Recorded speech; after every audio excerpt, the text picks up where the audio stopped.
Welcome to Paper Trails, a podcast by Albemarle Paper about restaurants, industry news, and entrepreneurship. Hosted by Nick Kalogeromitros. Each episode features insights from industry leaders, business owners, and experts sharing what it takes to grow and succeed. What's going on, guys? How are you? Welcome back to the Paper Trails podcast. I am your host, Nick Kalogeromitros. This is Season 5, Episode 4, and I have Jeff and Jamie, which is going to be round 2 of this podcast because we did a podcast 4+ years ago. That's right. When did Supperland open officially? Do you remember? Yeah, I remember the date. It was March 3rd, 2021. Okay, so I know you guys were open 6 weeks when we did the podcast. So it had been, what, middle of April? Yeah. Middle of April, end of April. So anyway, it's been a few years, and man, have these guys been on the move. We have a ton to catch up on. First off, it's great to see you guys. Nice to see you too. I know it's been a couple of years. Let's not let it be that long before we catch up. I probably should stop by and It see you won't be. guys We're here. using your paper. No, yes. So anyway, for anybody that maybe doesn't know you guys, new audience, maybe for anybody just chiming in and maybe subscribed in the last 4 years, tell us maybe briefly just a little bit about you guys. I know you, but maybe the audience doesn't. And then we'll dive into the state of restaurants today. You guys have more recently opened, Lalula Hall? Almost. Layluya Hall. Layluya Hall. So okay. think of the word hallelujah and then flip it. So it's instead of hallelujah, it's Layluya Hall. Layluya Hall. Yeah. Okay. All right. And you guys have been open a little less than a year. That's right. Beautiful spot. Thank Second conversion church to restaurant, which is gorgeous. But little brief background real quick, and then let's dive in. Okay, so this is Jeff. I'm Jamie, and we've got about 6 restaurants here in Charlotte. Okay. I say that because we're converting one right now, flipping it over to a new concept. But we have a number of favorites here in town. Why don't you list them off? I'll give you a chance to talk. Wow. So my first chance to jump in here. So we are the owners of Supperland, Haberdish, Everandolo, Layluya Hall, formerly Raining Donuts, which will soon be Olivelli Deli, and Growler's Poorhouse. So Yeah, and it's, you had mentioned... did I get Haberdish in there? And Haberdish. Oh. We have 4 places over in Noda, 1 place in Plaza Midwood, and 1 place over here. But yes, a lot has happened since we talked, Yes. 4 years ago. So we opened up Supperland. Yep. That has been a wild ride because that place, we named it Supperland because we truly thought of it as a land.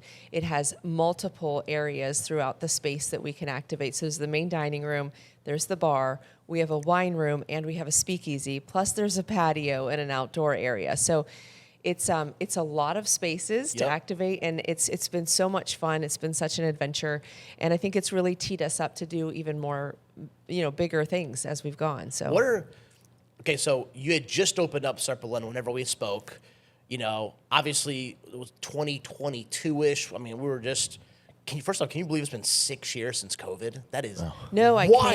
can't. No. I know. Like, No. I was like March 2020. I'm like, we're in 2020. I'm like, I don't know. I think that's wild to me. So, we were kind of still. Well, 2 of those years kind of disappeared there for us. So what do you mean? the COVID years. Oh, the COVID years. Yeah. Yes, those are all blanked out. Yes, so. yes. Yeah. So, anything? Okay, so that was kind of your first steakhouse. Yes. Right? Well, and a year after that is when, literally to the day, we flipped over our concept crepe cellar. So we had operated crepe cellar profitably for 13 years, and decided that after COVID and after seeing the advancements with our chef team, especially over at Supperland, also at Haberdish, that our team had just gotten a lot more talented, and we wanted to create a new place instead of crepe cellar. So we flipped that concept, and it was March 3rd of 2022 that we created Everandolo. And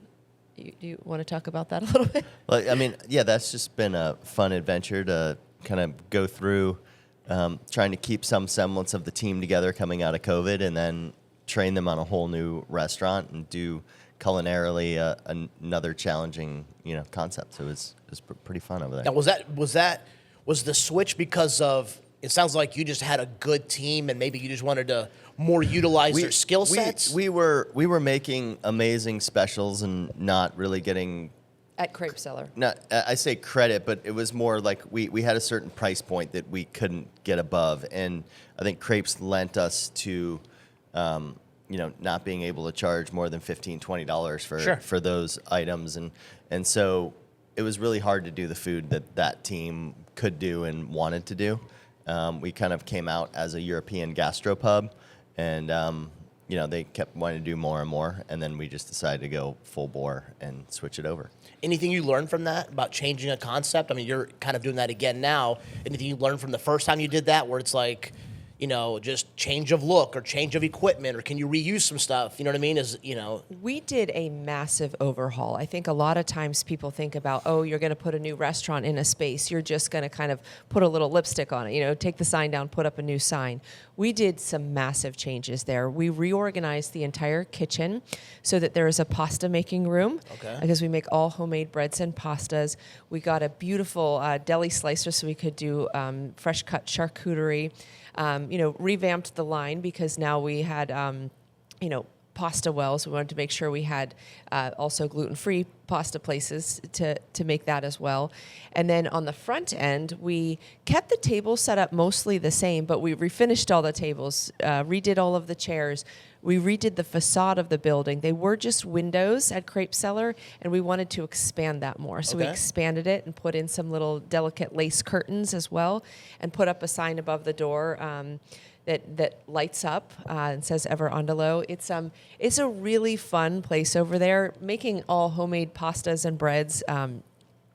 It is not your red, like heavy red sauce type of Italian food. We do a lot of seafoods, very light touches. I love, watching when Jeff and the chefs are working on that menu there. It's very much about the delicacy of having just enough sauce. You don't want things to be oversauced. If there's soupiness or wateriness, it's just not pleasant. And so they're so careful to just dial in those recipes and make them very delicate flavors. So it's really beautiful. And that was store number 1, right? Crepe Cellar. Crepe Cellar. So and that opened 2010? When was that open? 2009. 2009, okay. April of 2009. And it led, some of the interesting things were things we hadn't thought of, where Crepe Cellar and Growlers shared a kitchen. And in 2019, we did this whole makeover of Growlers menu based off of leftover things we had at Crepe Cellar. So we had a duck crepe, so we were taking duck confit and putting it in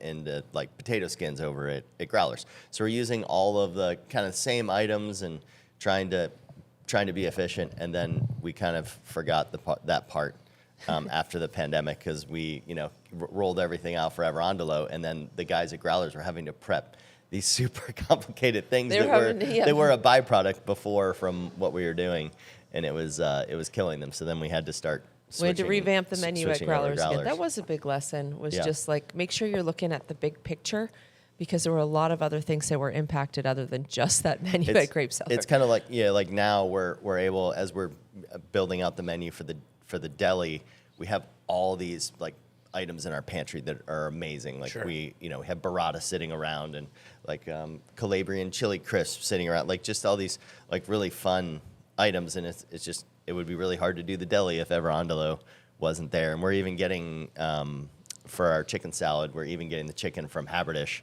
next door. So, nice. So we have a lot of things like that kind of going on. But you could imagine if you had to like kind of prep all that stuff from scratch, what your prep list would look like. And and you're changing the donuts, raining donuts into a deli. What was your thought process on that? Was it just time for a change? Like, do you guys believe there's like maybe a life cycle to a restaurant? There's always. What are your thoughts on that? Yeah, there's always a life cycle to a restaurant. It just depends. Crepe Cellar, we operated for 13 years. Raining Donuts, it was about 7 years. Sometimes restaurants can be around for 40 years, 50 years, and that can work. The donut shop, there were a number of things contributing to our desire to change. One, sales for donuts just felt soft. And I think you saw that throughout Charlotte. Over the last few years, there's been a number of donut shops just closing up. Duck Donuts is a good example, as a larger chain restaurant.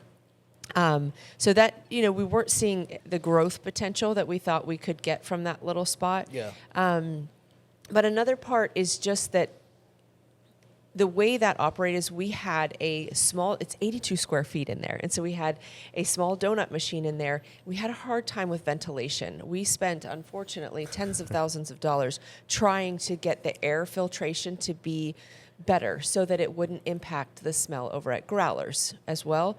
And at Growlers, we put out some pretty great food. We've got incredible chefs sharing the kitchen there between Growlers and Everandelo. Lots of homemade touches, but then you have this like donut smell, and we just could not get rid of it. So best thing to do there sometimes is to close one down, put in a concept that doesn't require any cooking other than a little toaster oven, and hopefully we'll be able to put out a better product at a little window with Olivelli Deli, and then we'll also be able to allow Growlers to continue to improve and grow.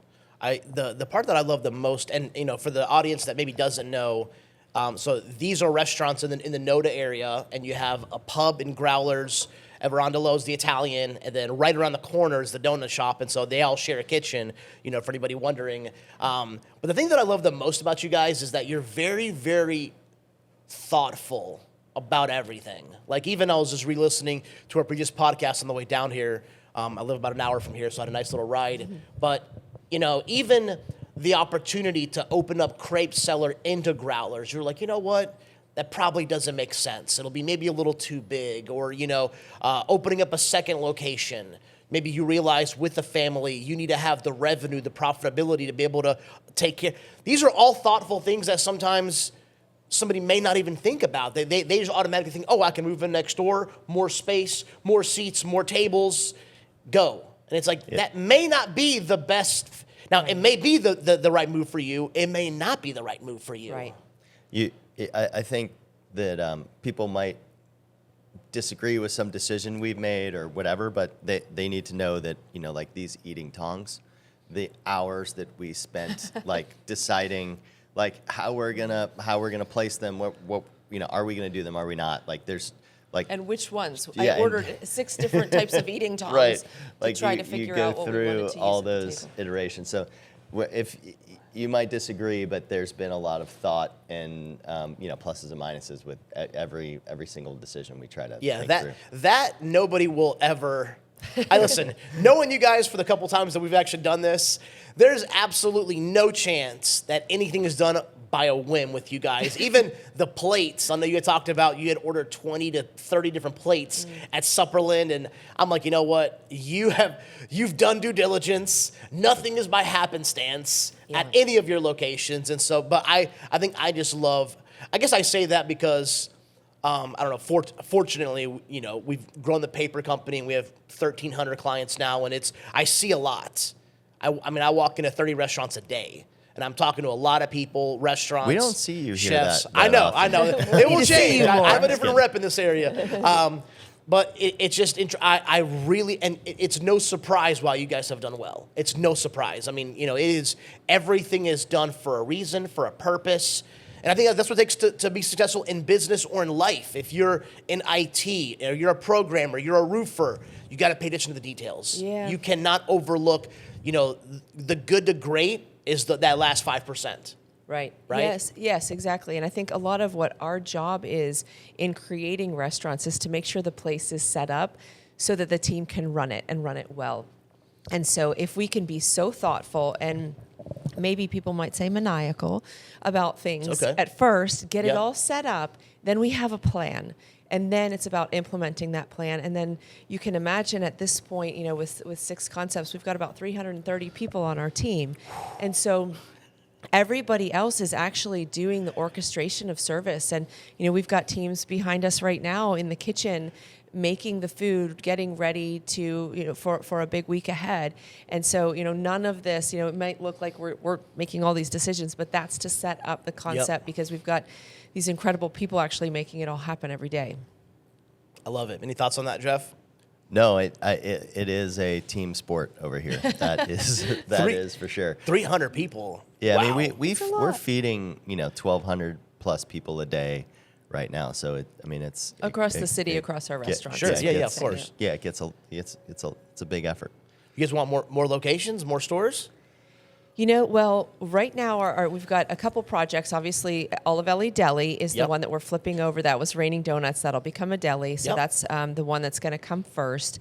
The next one is right next door to us. This is that crazy project, and I don't even know if you know about it. Okay, no, I don't think so. Oh, well, we'll get into this. This is kind of, do you see those bricks right outside I saw it when I walked in, and I saw the funny thing is I parked, and I was like, where's the parking lot? No, I was just looking at it, and I was like, I wonder if they're doing something. I promise you, I saw the construction, and I was like, I wonder if they got the place next. Let's tell you that. Let's talk about it. Okay, Let's talk about it. This building that we're in is Leluya Hall. Okay. This operated as a restaurant for 22 years by a man named John Duncan, known as JD, big restaurateur here in Charlotte. Okay. And really an idol of ours for a long time, too. He had operated this place so successfully, and he has since passed. He passed actually just a few days after Leluya Hall opened, which I thought was kind of special, you know, in a way.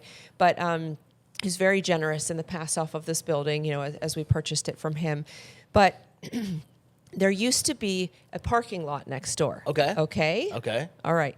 Now there's a building that's currently sitting, what you can see is 2 stories, but there's a foundation under there, and then there's also going to be a rooftop situation too. Okay. But that building used to sit 750 feet out that window over on South Boulevard. So that building was not there. We moved it. Picked it up, drove it down the street. So it's Put it in the back of the pickup. It's a historic landmark in Mecklenburg County. Okay. It's a 1903 grocery store that was built by D.A. Tompkins. D.A. Tompkins was one of the big industrialists for this area. He had built the Atherton Mills right over here across the street, which is now a beautiful shopping area. But he was behind a lot of the mills in that early development of the 1900s of the city of Charlotte. Okay. So he built that grocery store. It's been sitting there as a Mecklenburg County landmark. And it was going to be torn down because there's a skyscraper coming in its place. Okay. So we got to talking with the developer and the city and so forth. And through a very long process, we were able to physically pick up the building and move it. So it's over there. And that is our next restaurant project. How about that, Nick? I don't even know what to say to that. That is the most. Yeah, listen, hey, we have new concepts over here. We're just picking up buildings and moving them to keep them in Charlotte. That's how much we want to preserve the city, okay? Jeff can talk more about the process of it. It's something else to watch that happen. What was that like? How did you just love the building? Did you want to actually keep? I mean, how did this even come about? Honestly, So it came from one of our friends owns a lot across the street. Okay. And he had looked at moving the building to his small lot. It kind of would fit perfectly on there. And the developers that owned the building were actively trying to figure out a solution to save the building if they could. And so they did all the engineering to see if the building could be picked up and moved. And he came to us to say, I'm going to spend all this money moving this building. It would be great for me to know that I have a tenant. Would you guys be willing to put a restaurant in this space? And it was supposed to go across the street. Okay. And so we, checked out the building, fell in love with the building. We're like, yes, we'll be the tenant there. And it was, looking pretty good. But then he ran into some restrictions on his site and some difficulty, and so he wasn't able to move the building. And then he kind of said, "You're the only hope." He said, I know one spot it could go. It's right next to you. Yeah. And so it was a long process of working through the city and with the neighborhood to rezone the property. Oddly enough, there had been a house here that was probably the parishioner's house for this, because this used to be a church. Yep. Weirdly, it was moved. It now sits over there. So, and we're keeping everything around here. It sits over there. So we moved that building over here, and so it's a pretty special property. We're excited to see it come to life in the coming year. Okay. Can we announce anything? Like what's going to be there or not yet? So it's going to be called Wyatt's Superfine. Okay. Now, don't get too, it's kind of a strange name. We like strange names. Okay. So the name Wyatt comes from the grocer who operated a grocery store out of there for 50-some years. His name was Pleasant Wyatt. Okay. And so we wanted to name it in honor of him. And then the superfine part comes in because that's the level of milling of grains you can get down to make certain types of breads and pastas. So Wyatt's Superfine. Yep. What kind of food? Like what kind of style is it? We're gonna have fun over there. I don't know how much have we announced of it's food-wise okay. of what we're doing. Not much, but it's okay. Yeah, well, we're gonna have fun over there. We'll probably have a little bit more of a parlor downstairs and some comfortable food, and then move on to the second floor, which will be our kind of tasting menu spot, and a little wine bar upstairs on the roof. I love that. It's all one space, but we'll have some different offerings on each floor. It's really a unique space because, as you can see, it's actually going to be 4 stories. So Okay. the bottom floor is the basement. It's the kitchen. Okay. And then we have that first floor parlor, second floor coursed menu, third floor more like wine bar charcuterie stuff. The reason we're having to get creative with the menu is because getting the food around everywhere is tricky. That is Yeah. so interesting. My mind was going to operations. Yes. How are you operating?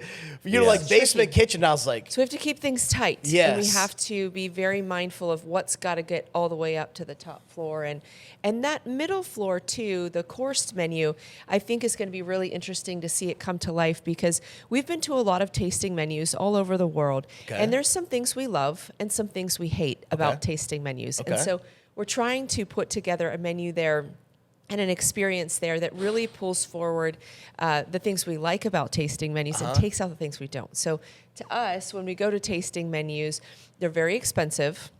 You don't get any choice. You sometimes leave hungry. Okay. And it takes a lot of time. Like you're sometimes there for 4 hours. And so we like our places to be heavily populated, people to come. Like we want the energy there and movement and so forth. And so we're really working on a coursed menu that will allow people to have choice, that will be at a price point that people can afford, that you could go on a Tuesday night and not spend 4 hours, but maybe it's 2 hours. You know, just take out these pieces that are cumbersome and make it a little more approachable. I love that. Yeah, I do too. Wyatt's super fine. I love that. Thank you. Favorite restaurant, taste. Okay, do you guys love tasting menus? Is that like your thing, or no? You just have been to a couple of them.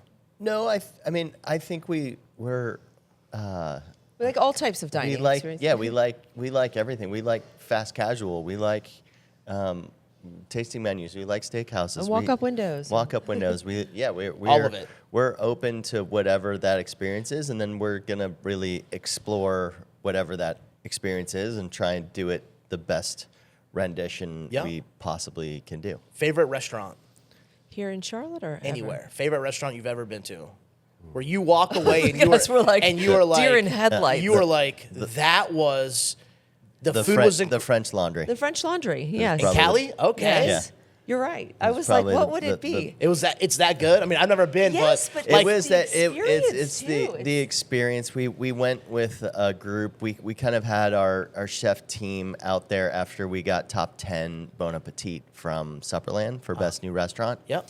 And so there were 9 of us out there, which ended up being a wonderful, like kind of the perfect number. Michael, our sommelier, got in touch with their sommelier too ahead of time and planned out all of the wine. Wow. But it also, just that number of people allowed us to have a full bottle or magnum of wine for every single course.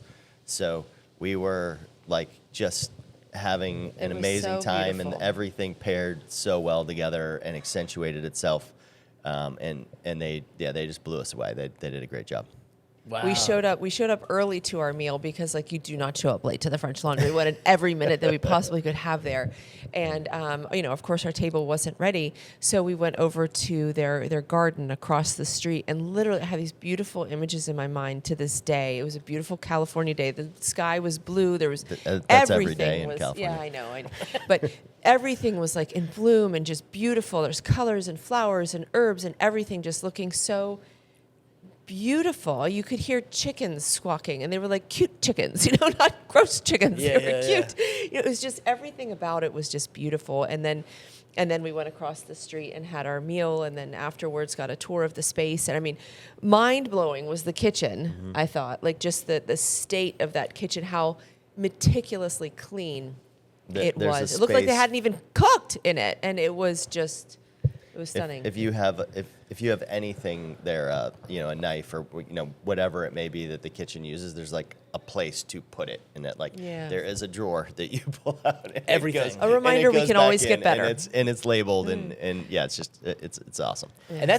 And French Laundry is in Napa Valley or no? Yes. Yeah. Okay. In Napa. I have a cousin of mine who lives in New York who works at like a top 5 steakhouse in New York.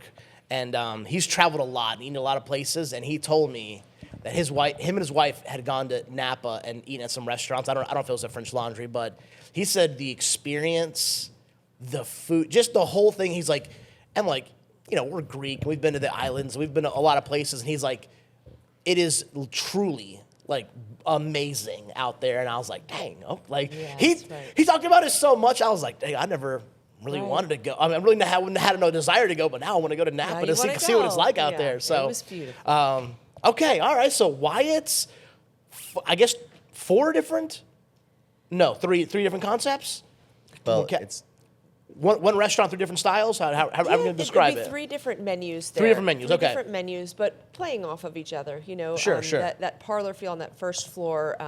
As an example, one of the things we're working on is just like a stellar burger because we use a lot of like beautiful Wagyu and prime beef and so forth. So putting forth something that's very approachable, but in a space that feels really unique and beautiful. And I think we're really loving being here in this neighborhood where we're right on the edge of historic Dilworth. Okay. Right across the street is South End. Yep. So you've got the buzziness and the growth of that whole area over there.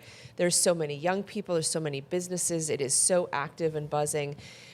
We want to create a place where people can come and grab a quick bite to eat in the middle of the day with their work friends, and then you can stay till later and enjoy a nightcap on the roof too. I love it. So, and what's ETA we're looking at? Do we have any idea? My son always jokes with me because I tell everybody it's a year out, and he's like, "You've been telling him that for 2 months," and I was like, "Yeah, I'm going to be saying that for the next 3 months too." But that's kind of our goal. We just got our plans stamped a few weeks ago, and they're in the process of building the fire stairs and the shaft for the elevator. And I think once we get those big projects done, we'll be able to kind of we're working get a in there lot and move on the quicker. design right now too, just kind of getting, what is the feel of it, what is on the table, from the plates, of course, to, thinking about glassware, what kind of cocktail program that's going to look like there, what can we actually feasibly execute. Sure. Everything has to be very, very tight. So we will not have a lot of SKUs over there. So. Yeah, I noticed the just, and you know what? I think that's a good lesson for all of us about the precision that everything needs to be. I was watching a clip, I think maybe of the show. I think it's the show coming up of the outside. Is it out here? Like the contractor's didn't measure properly or something like that. Yeah, we're constantly on site remeasuring. Yes. And we even they taped out everything upstairs, and then we go back over it and we're like, no, this is off. Yeah. And they're like, really? And they're like, yeah. So we yes, you saw a clip from Fork and Hammer, which is the television show that features our team. It shows on PBS and Create TV. Yep. But you probably saw a clip because we use some of those clips on social media. Yeah. It shows exactly what you're talking about. That just the tiny little details that we're constantly having to think about or work through with every single project that we have. So let's talk about Fork and Hammer. Yeah. How did this even come up? Give us a little, then let's promote the show. Let's talk about it. When does it come out? I think it's later on this year maybe, but give us some context. How long were they here? The film, give us a little bit, because I think, I love it because, and I think you guys may have mentioned it in one of your first podcasts about just the food scene in Charlotte and the love that it probably doesn't get compared to, name the city, I don't want to name drop cities around us, but that just, whether it's Michelin that's coming down here and the chefs that we have. There are some fantastic restaurateurs in the Charlotte and metro and suburbs. And so tell us about the show. I want to hear about it. This is all you. This is your genre right here. Well, we've been lucky to be working with a local company called Suzy Films. They do a ton of work, or they have done a ton of work for Food Network and ESPN and Magnolia and a whole bunch of different groups around the Carolinas.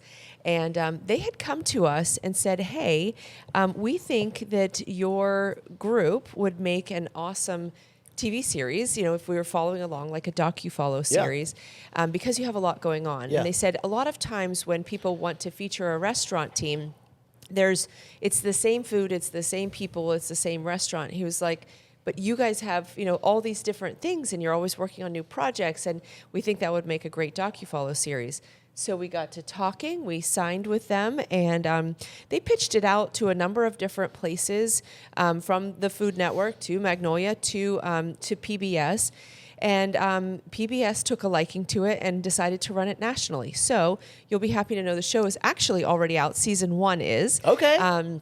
It launched in the fall. Okay. And there's 10 episodes in that, and each episode is 26 minutes long, so they're really tight, and there's a lot of information in every one of them. Okay. And it follows anything from like food that we're working on with the chefs and tastings and so forth. Sometimes it's a certain event.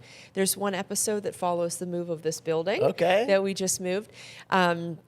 So it's rich. There's a lot there if you're into food and beverage, if you're into just flavors in the kitchen, how restaurants operate, working together as a couple, all that kind of stuff. So it's been a lot of fun to see it come about, and we're in the middle of filming season 2 as well. That's awesome. Yeah. Okay, so where can people watch it? Where, give us... So PBS has their streaming service, which is called PBS Passport. Okay. And so you can, like any kind of streaming services, you just buy that streaming service, and then you're able to watch it whenever you want. It also shows on PBS at certain times. You just have to check with your local provider as to when it's showing. It's also available on the DIY platform called Create TV. Okay. So that's where you can watch it, and it's a lot of fun to see. So, that's a whole. How's the experience of that? It's been pretty cool. It's intense at times, but they really are just there kind of, taping what we're doing. Yeah. So we have actual meetings. We are trying to get things done. It's about 5 full taping days per episode. So it's a lot of hours that kind of go into that throughout the course of the year. But we, are really trying to do our jobs and get things done. When they come to a tasting, we still have to do the tasting and taste the food and all that stuff. But they do a great job scheduling. Jamie works really hard with them to kind of make sure they capture everything, and they're here at the important times. The important things. There's so many things that we do that are don't necessarily transfer well to like TV. To TV. They love visual stuff. So anytime there's construction, or like we're working on the menu for Olivelli Deli. Moving buildings. Yes, moving buildings, things like that. That was a good day for them. That was a good day. Yeah. They were here that day. They brought. I think they brought 3 crews that day and a drone crew. And wow. They kind of design out what they want. The season to look like, and what episodes based on what we have going on. Yeah. And then, so I just keep them posted, and I say, hey, we're doing a sandwich tasting. And then, to be efficient, because it is public television, it's all done by sponsors. We've had, incredible sponsors for season 1. We are still looking for sponsors for season 2. But yeah, it's been great because they, can help do storytelling and, make everything come to life. And I think it's been a lot of fun. It's in 93% of PBS markets throughout the country. So it's had really great reach. Yeah. And it's been a lot of fun to see come together. The best part that I love about this that I think maybe is, you may think about it, you may not, but I feel like it's just the chance to document. Like we just, May of 24 to December of 24, we added on 30,000 square feet to our warehouse in Albemarle. Wow. Yeah. And, Cisco came, I don't even know, 4 or 5 times during the process. And, they're lifting all the, just the documenting. And we have such a great, year-end video, but also a recap of the building. And I'm like, I'm glad we actually had this documented. For sure. You know what I mean? So I feel like that's such an underrated, you can now forever have access to this, to every That story. and it's like your kids, your grandkids can see, mom, dad, grandma, grandpa, great grandma, grandpa, like build something. Yes, and they see you in a young, like you're young, you're energetic, you're creating something. It's really neat. Yes, whenever we were good looking when we were young, right? We look good, I promise, with documentation. But I think that's cool. I think it's really, really cool. It has been fun, and in fact, some of the episodes do a little bit of a look back because you see like where we came from with Crepe Cellar, and so we look at it. It makes me tear up because we see our children, and nowhere in life do you see time pass quite like you do with children. They grab some pictures from college even too. Yeah, from us in college. Oh goodness gracious! Like, do something with your hair, Jamie. But yes, seeing your kids go from 2009. I'm pregnant with our first, and she's 16 now. So seeing that as part of that story is, I don't know, it is lovely to have to hang on to. I love that. Okay, so sweet. The show's incredible. Check it out. I can't wait. I think I saw a podcast before it launched, and they said it's coming in October, which is why. So anyway, it launched last year. I love that. Okay, season 2, we're filming. Yes. We're in the middle of it. We're making it happen. We also have a book that just launched. I was just going to ask about that. I saw that earlier this month. This guy, like, he's like sometimes my like favorite my thing dad. to talk like, about. He's my biggest fan. Thank you for your support, Jeff. But yes, I wrote a book. Tell us about it. Well, it's called 11 Tables. Okay. And for people who are interested in food and beverage, not just in terms of like being in this business, but who are interested in what it's like to run a restaurant or frankly any small business, especially with a partner. And it's kind of about like, I guess I'd say a lot of times it's for the dreamer out there who like sees something where they want to make something happen, and kind of the steps that we took and our story that really helped us get started, jump into the restaurant business, which was something, we had no experience in at all when we first opened up Crepe Cellar in 2009, and kind of what led to that, and then what has happened, since then, and how we've continued to grow our business. So what was that journey like, writing a book?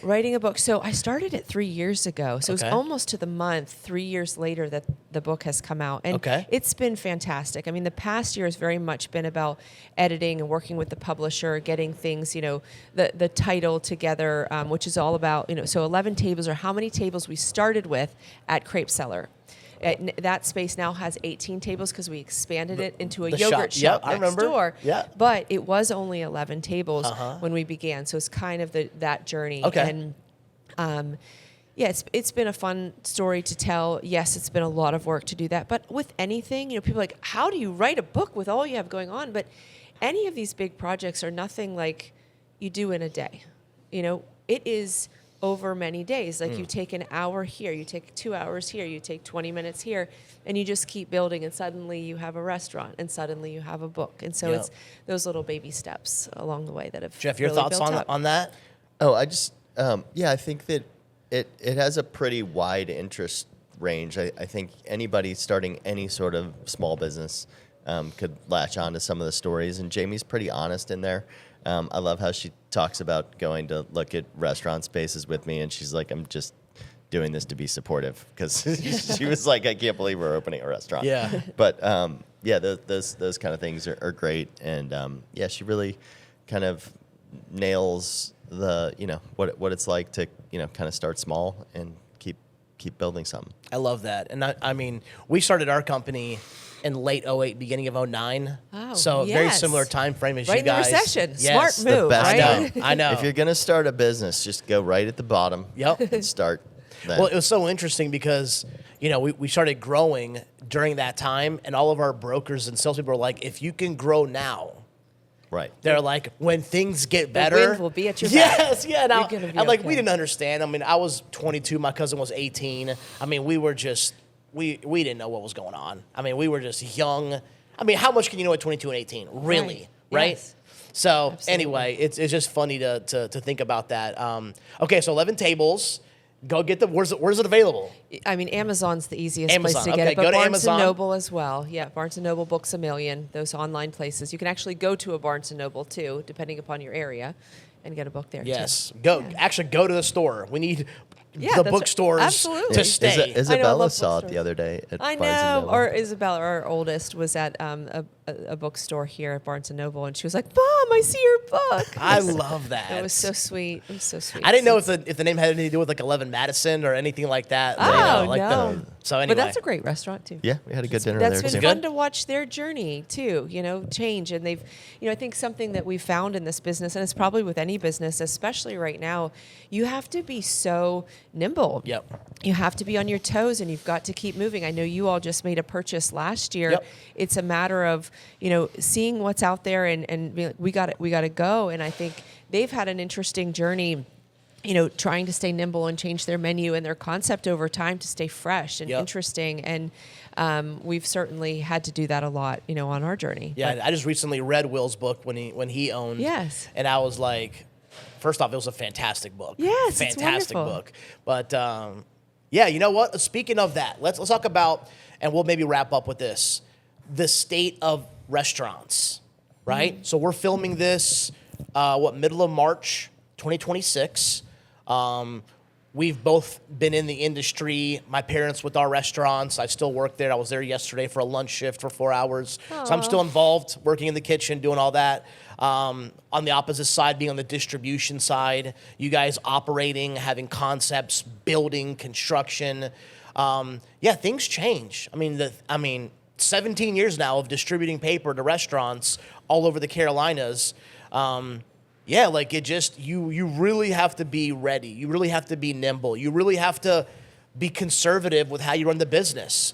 Times will not always be amazing and making money. You may make less money, and so don't overspend. The cash in the register is not the cash that you made. There's other. So talk a little bit about. do you hear that, Jeff? Don't overspend. The state of restaurants. You seen the things you picked out for next door? That's right. So, what are your thoughts on that? Like, if people don't know the industry and they think it's easy, or they, give us a little insight inside of your experiences building, operating. It's a crazy dynamic industry, and it has a lot of constraints. We have very low profitability in this industry, and you're really just trying to grab a little nugget at the bottom, and so you have to stay on top of it. So we look at everything weekly, and we'll make adjustments week to week based on what we think we did last week and where we think things are going. And so we try to be fast, we try to be nimble. That's not always enough with just the way society's changing faster and faster too. So I think that's been a big thing for us. I think people are drinking less, people are going to bed earlier. So how are we And eating from their couch too. Yeah, and eating at home. And so how are we adjusting to that, and what are we doing to make people improve our experiences so people want to come to the restaurants, and then here we decided to open 30 minutes earlier than we previously had, just so we actually opened an hour earlier originally, because people were wanting to go out to dinner earlier. Yeah. So just trying to make those adjustments and not be set in our ways for anything. We're willing to change and do what's. But I think we've also, over the past few years, seen, there was COVID where, of course, everything bottomed out. And then there was a wonderful time right afterwards where we were like, whoa, this is amazing. Yeah, especially so many in people Charlotte, because people were going out to dinner and they weren't traveling. And that's what, in Charlotte, there's so many people that the beaches and the mountains are so close. There's so many people that travel. So when you say, hey, no one's traveling, you're like, wow, we have all these people in June that are. Yeah, right. So we saw a really big boom right after that. Yeah. And then everything has been softening since. But, we've been looking at this year's numbers, and I think both of us are feeling pretty optimistic the way things are looking for 2026. There's a storm, just so y'all know. We're not. There's no fire or anything. Yeah, I didn't know. Um, I didn't know if we. As Should we everybody's cut ever? phone Or- starts we going can. off. I Yeah. don't know if you do. We No, don't you're have to good. cut, but I didn't know. That's going to be a moment here.